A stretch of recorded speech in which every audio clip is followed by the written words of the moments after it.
So there are now, I was particularly shocked when I discovered this, there are now classroom curricula sponsored by Oreo cookies. This is the Oreo cookie counting book. There are also the M&M counting book. There is the Spark Creativity with Fruit Loops activity book for preschoolers. And the list goes on and on and on and on. So much of it is happening outside of a parent's control and beyond our reach. Check this out. Did you know that the average American child watches almost 40,000 television commercials per year? No way! Yep, 40,000. That's almost 400,000 ads viewed by kids before they graduate high school. And according to a leading expert on branding, 80% of all brands now deploy a tween strategy to more effectively market to kids. No wonder why a 3-year-old can recognize over 100 brand logos, and it's hardly surprising that kids between 8 and 12 are estimated to be directly involved in spending $15 billion a year, and to heavily influence more than $30 billion a year in other spending by parents. And get this, based on the research, children 8 and under are psychologically defenseless against advertising. Studies show that they do not understand the notion of intent to sell, and frequently accept advertising claims at face value. And look, in 1970, the FTC reviewed the research and admitted that advertising to children was, in fact, unfair and deceptive. But guess what? America did nothing. So while several European countries forbid advertising to children, the United States continues to see selling to kids as simply business as usual. Come on. But since 1970, the stats get worse. Recent studies show that primetime advertisements on TV are responsible for the early onset of tobacco use, alcohol use, sexual intercourse, anorexia, and drug use in kids. You see, unsupervised viewing of primetime advertising on TV causes the child to make early decisions about these habits, and left unmonitored, lead the child down a materialistic and self-destructive road.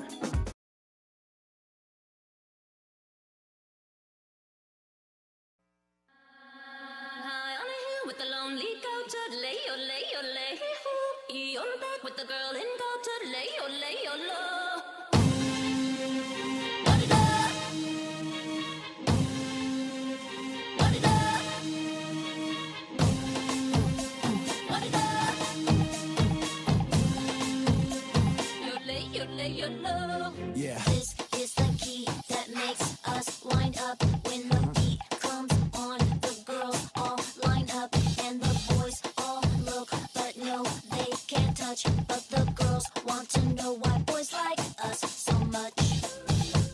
They like the way we dance, they like the way we work, they like the way they laugh. It's going past my shirt. They like the way my pants, it compliments.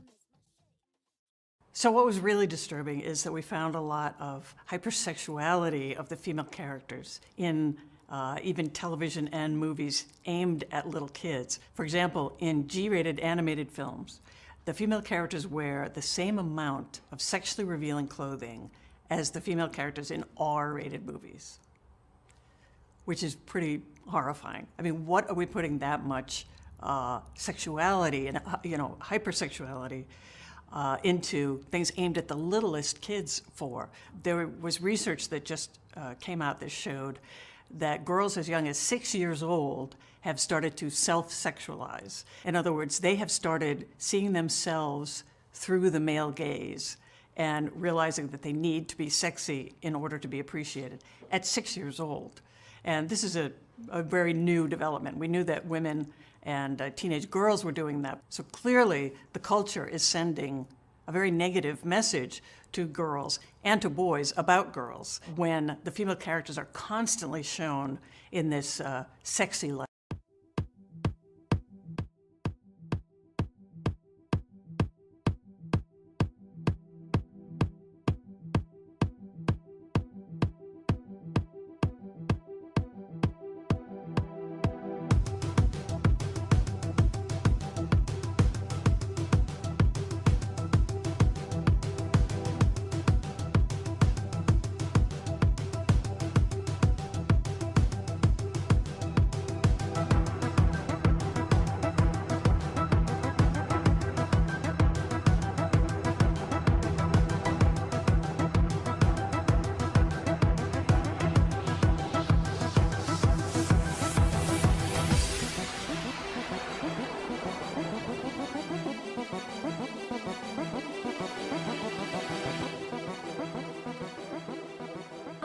in the Barbie ultimate closet. Make fashion news.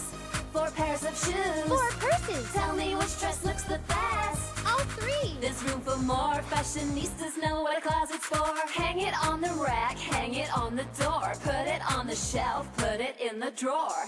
Show your fashion abilities. The Barbie ultimate closet. Wow! Ultimate closet. Bratz princess looks just as down. Move over, queen. We're on the throne. Kicking back just like home. Got the invite, all right. Changing all the raging ball tonight. Regal people party now. Look who gets to wear the crown. Bratz princess. What we're talking about this royal man is mine.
it true, your heart will lead you there.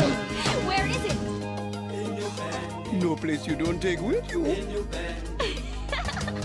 You better watch your step, cause the path is steep. Better hold your breath, cause the water's deep. It's a long way down, love, but lovers leap. But falling's half the fun. In you bending, where the passion fruit grows sweet. And it's so divine that you lose your mind as it sweeps you off your feet. In you bending, without a worry or a care. It just takes two to make it true. Your heart will take you there. You can beat the bush like there's no tomorrow. From Tanganyika to Kilimanjaro, but you'll find your pendy wherever you are. Oh, underneath the sun. Pendy, it means love, doesn't it? Welcome to you, pendy. In your heart, we'll take you there.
Now we're gonna sass it up a bit.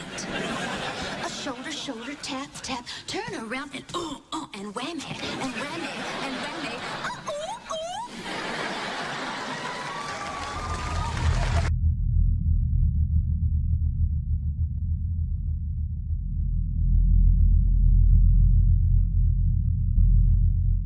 Man, I can't believe we lost again. What do you think the problem is? The other team scored more points than us. I have an idea.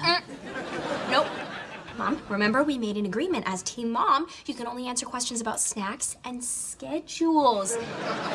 We even put this in writing.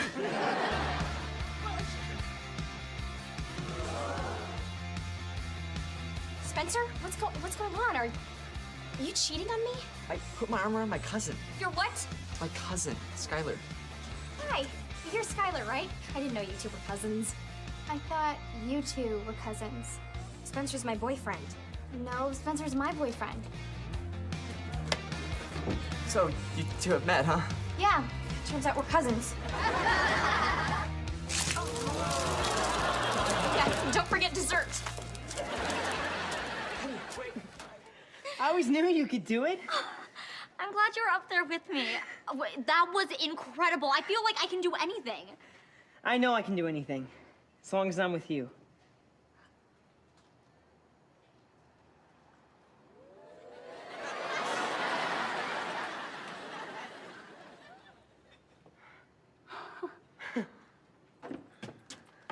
Austin, I thought about it. Yes, I'll be your girlfriend.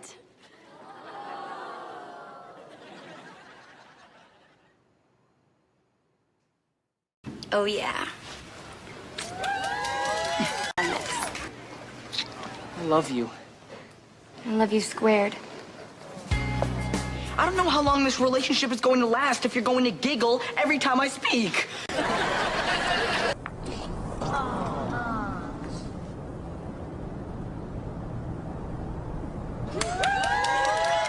What just happened? Yeah, I know what girls like. Stretch pants, cute sweater, and sweet perfume. Don't dress for him, it's better when you dress for you.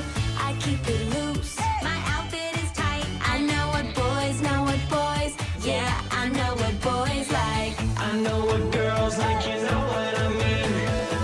I know what boys like, girls like me. I know what girls like, boys like me. I know what boys like, girls like me. Like me, Like me, like me, like me, like me. like me.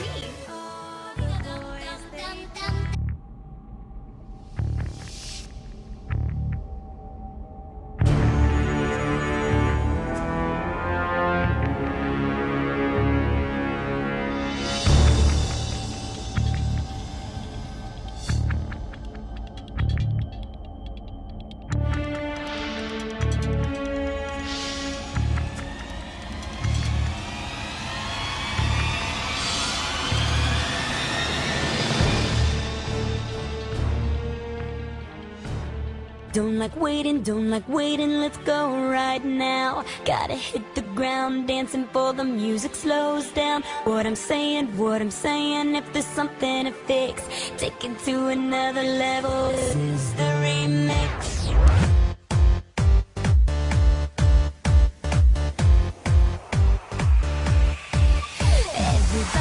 Everybody get out on the floor. It can get a little crazy when the kick gets the board. Make a scene, nobody can ignore. Don't knock it till you rock it, we can't take it no more. Bring the lights up, bust the doors down. Dust yourself off, shake it up, shake it up. DJ set it off, take it up a notch. All together now, shake it up, shake it up.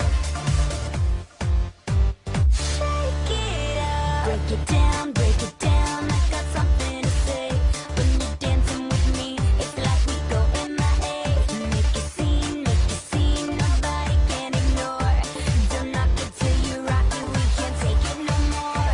Bring the lights up, bust the doors down. Dust yourself off, shake it up, shake it up. DJ set it off, take it up a notch. All together now, shake it up, shake it up. Shake it up. You gotta change it up. And if the day's not right, just brush it off.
I love bad bitches, that's my fucking problem.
get me wrong, I love Nicki Minaj. I adore her songs. And sometimes, I'm not gonna lie, I do adore her outfits because they do be cute. But I would probably say that's something I wear to like a Halloween party. Yeah.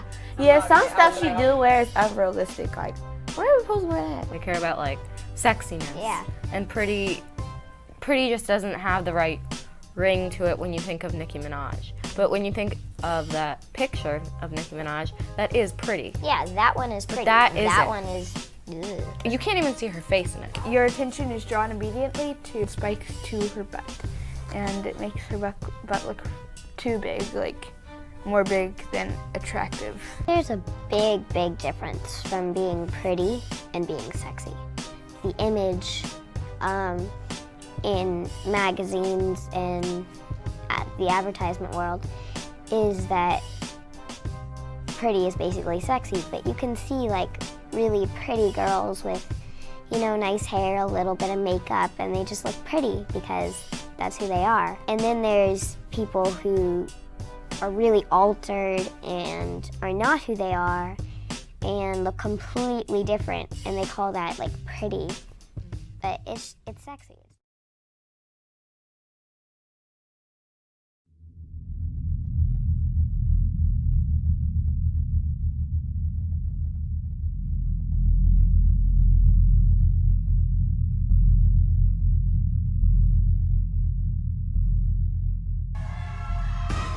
He went away and you hung around and messed with me every night. And when I wouldn't go out with you, guess what?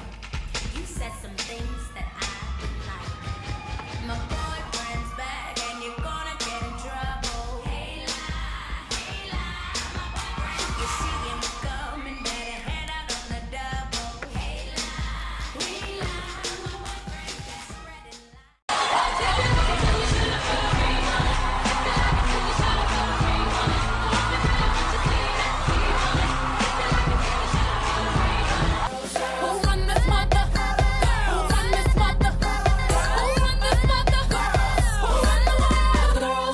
Some of them men think they freak this like we do, but no they don't. Make your check come at their neck. Disrespect us, no they won't. Boy, don't even try to touch this. Boy, this beat is crazy. This is how they made me. Houston, Texas, baby. Boy, I'm just playing. Come here, baby. Hope you still like me. If you pay The me. audience should think that you are nude.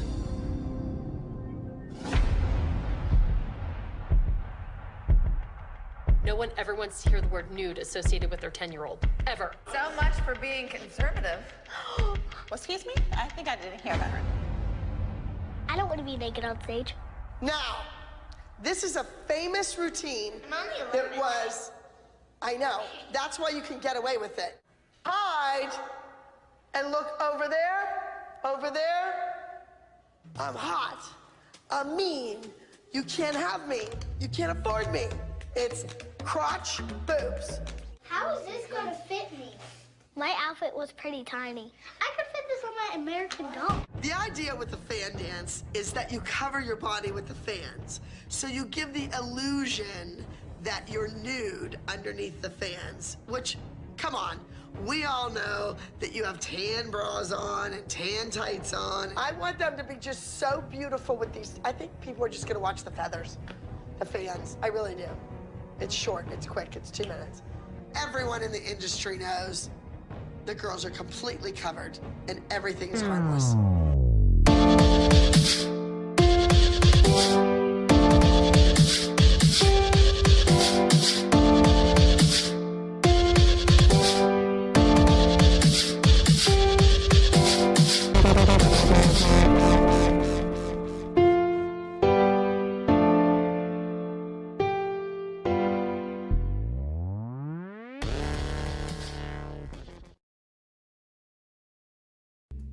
So on the cover of 17 magazine, where they have the panty coupon, and then I think that was the one where they had all these different boys on the front and who's the hottest guy, and then there was the teenage girl lying there in a sexy pose in her panties, and this is what she gets to have. And again, what it struck me was like, oh, so here's all the hot guys, here's the girl in the sexy pose. What would you put together if you're a teenage girl reading this? Oh, in order to get one of those sexy guys, hot guys, I have to wear the sexy panties, and I'm gonna go get my coupon from Victoria's Secret, therefore I'm gonna become a customer now.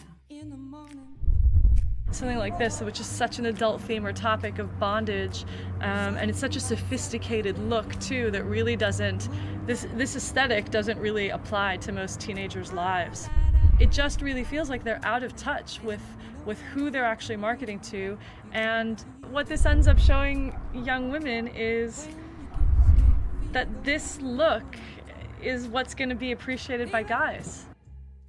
The advertisers and the companies are going after the tweeners, you know, and turning them into these little sexy women. Oh my gosh. For ages 6 and up. Do you even have boobs at 6? Can I say boobs?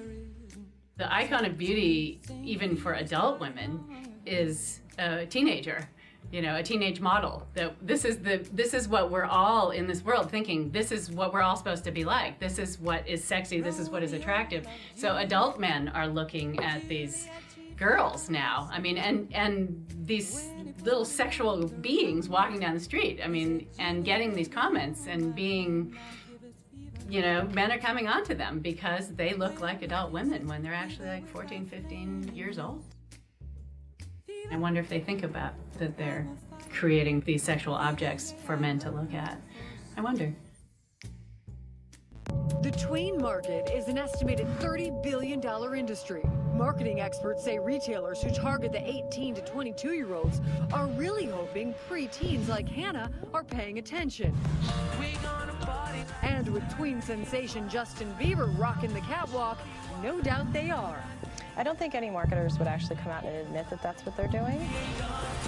But clearly it seems to be something that's happening with products that are designed for younger and younger girls. With the tween fashion industry, you're talking about a multi-million-dollar industry. Alex Morris is a reporter for New York Magazine. She recently wrote about tweens and fashion. You're talking about an age group that is sort of in a sweet spot because these kids, for the first time, have access to their own money. 8 to 12-year-olds now have $43 billion in spending power in the U.S. every year, and sex sells in America, so corporations targeting all that teen and even tween money are selling sex to them. Critics even have a term for it: corporate pedophilia.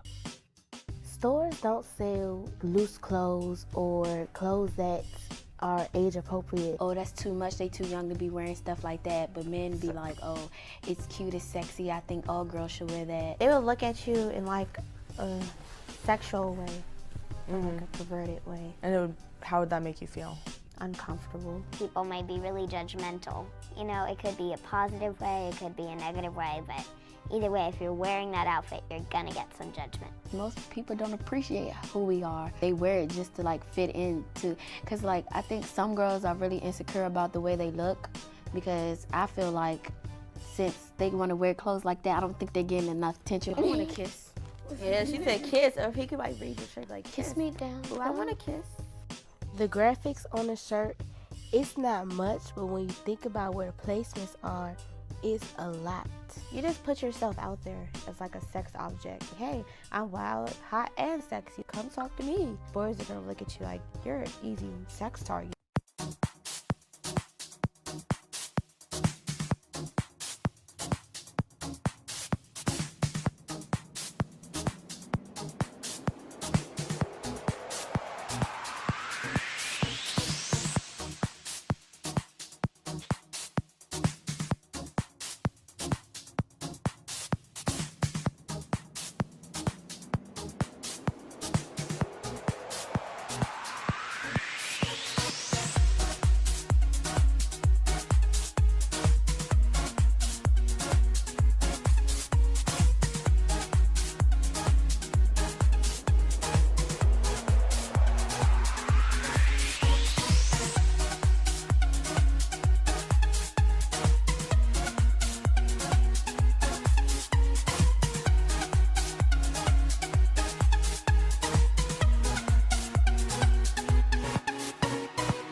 Street and someone looks at you in a certain way, I know how demeaning that feels. Like when I walk past the metro sometimes, like I feel like that. If I could talk to those companies, I would tell them that makeup, hair, clothes does not make you beautiful. It doesn't make you perfect, and it doesn't give you the most confidence in the world. Just because everyone else is wearing like super sexy clothes or you see it on TV, that doesn't mean you have to. And you should just be true to your personality. Designers that design clothes for little girls, you have to be more aware that the world today is different. Like there's men out there that are attracted to the clothes y'all make today, and like y'all should change that. It's not right for you to judge a girl. Like you're selling things that's not appropriate for young girls today. And they actually buy your clothing, they buy your things, and they have to wear it outside. I should wear what I feel comfortable in and what I always wear and what represents me. There are so many more ways of reaching children so that there's a brand in front of a child's face every moment of every day. What we have is the rise of 360-degree immersive marketing, where they try and get around the child at every aspect, at every avenue. Great game! Kids are inundated with this. They are buried in this media blitz. They are using more than one medium at the same time. So they're surfing the web, and the television's going with MTV, and they've got the iPod with one earbud in, and they are more vulnerable and are bombarded with over 3,000 commercial messages every day. Marketers know these are little sponges. They're so wide open. They want to get that brand loyalty for life, because that's big bucks. It's about people wanting to convince our children that life is about buying. Although it's true there was advertising to children back in the 1950s, the 1960s, even in the 70s, the amount of it was very confined in comparison to today. By 1984, the Reagan administration had completely deregulated children's television. All bets were now off. Corporations now realized that Congress was not going to do anything to restrict their power to marketing to children, and they now actually had more power. And lo and behold, a lot of really smart marketers discovered children as a huge market. In the decades prior to deregulation, kids' consumer spending increased at a modest rate of roughly 4% a year. Since deregulation, it's grown a remarkable 35% every year, from $4.2 billion in 1984 to $40 billion today, an 852% increase. Deregulation really opened the floodgates for a kind of marketing to children that never existed before the mid-1980s. Ethnographic research, which, tuned to the goals of marketers, has become a kind of scientific stalking. They go into supermarkets with them and film exactly how they look at a product, pick it up, put it back down, the way they move around a supermarket. They film them on the playground. They film them in school. They film them eating breakfast. They film them going into their closet and deciding what to wear. What are the things that you need that aren't in here? I need a lot of... They film them talking to their friends. They organize little friendship circles and film what they're doing. They even follow them into the bathroom. I interviewed a number of people who sat and watched children take baths and showers, watched how they interact with shampoo and soap and health and beauty products, as that category is called, in order to go back and write a report for their clients on, what to do with the packaging. It's creepy. It's just absolutely creepy, the way children are being dissected and put under the microscope by marketers. And somebody asked me, Lucy, is that ethical? You're essentially manipulating these children. Well, yeah, is it ethical? I don't know. But our role at Initiative is to move products.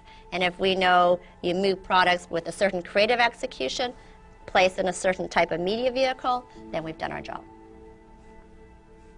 They are tomorrow's consumer, tomorrow's adult consumer. So start talking with them now, build that relationship when they're younger, and you've got them as an adult. I'll say it. These marketers are very similar to pedophiles. Kids love advertising.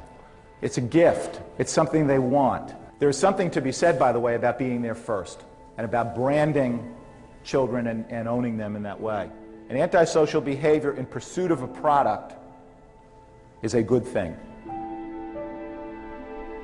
There's a mantra in American society: you are what you have, you are what you buy, you are what you own. I mean, where did she find that outfit? Like Ugly Are Us? More like Ugly Are Her. We are so funny. And pretty. I love us. The corollary of that is, and if you don't have it, then you are less than. You're a nobody. You don't have self-esteem, and this happens even for children. Nice jacket. Abercrombie? Please, it's Dior. Why, is yours from ANF? Our mom bought it for him in Kmart. I think the thing that upsets me the most is that it's not just products that are being marketed to children, but values. And the primary value that's being sold to kids over and over and over again is the value that things or stuff or brands will make us happy.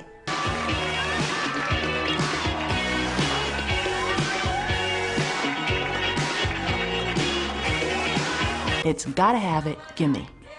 That's the value system. I want more. Self-indulgence, instant gratification, and materialism.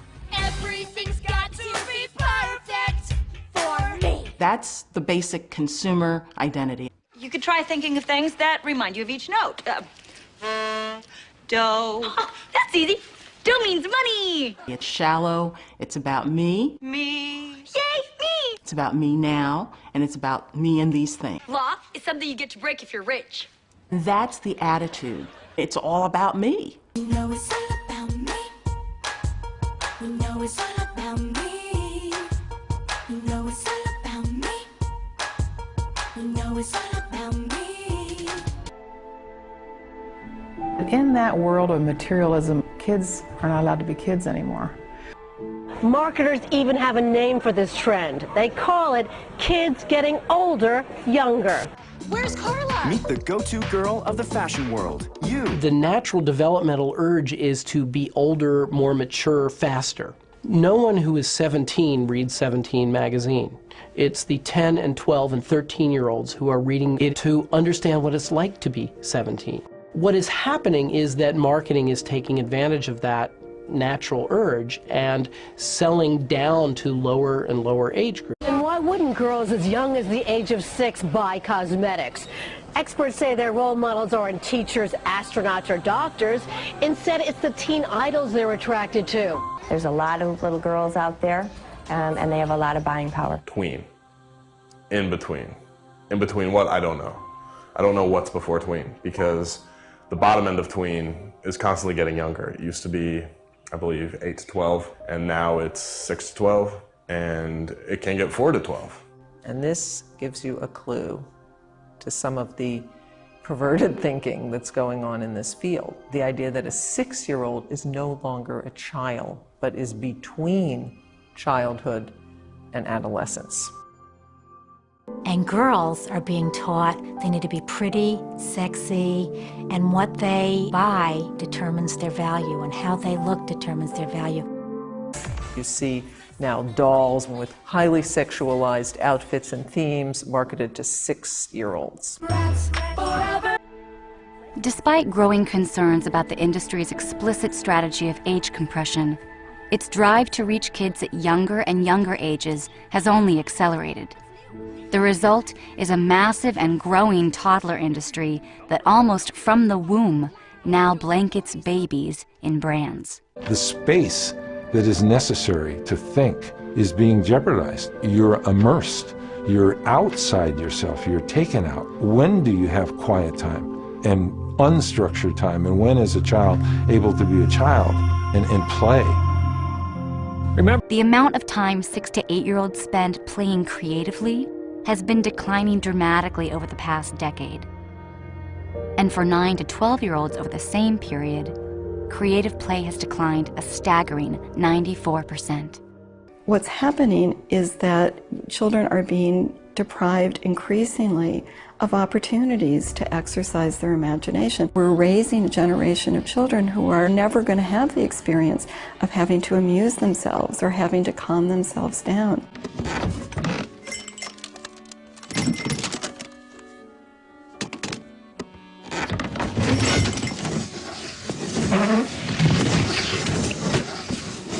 And so they're always going to need a screen, and that's exactly where the marketing industry wants them. 40 times as many young people are now being diagnosed with bipolar disorder than 13 years ago. Attention deficit hyperactivity disorder. Almost 4.5 million children in this country have been diagnosed with ADHD. Doctors are writing a growing number of prescriptions for antidepressants for children, as many as 8 million a year. 1 in 3 children born in the year 2000 will develop diabetes. For the first time in decades, the rate of hypertension in children is rising. This generation of children is the heaviest in American history. An estimated 16% of all children and teenagers are overweight, 4 times as many since the 1960s. People who are really smart, who've done a lot of research on this, are beginning to say, wait a minute, there seems to be some association here between advertising and marketing and all these problems. We're the only industrialized country in the world that really doesn't have a policy about this. And the list goes on and on and on and on. So much of it is happening outside of a parent's control and beyond our reach.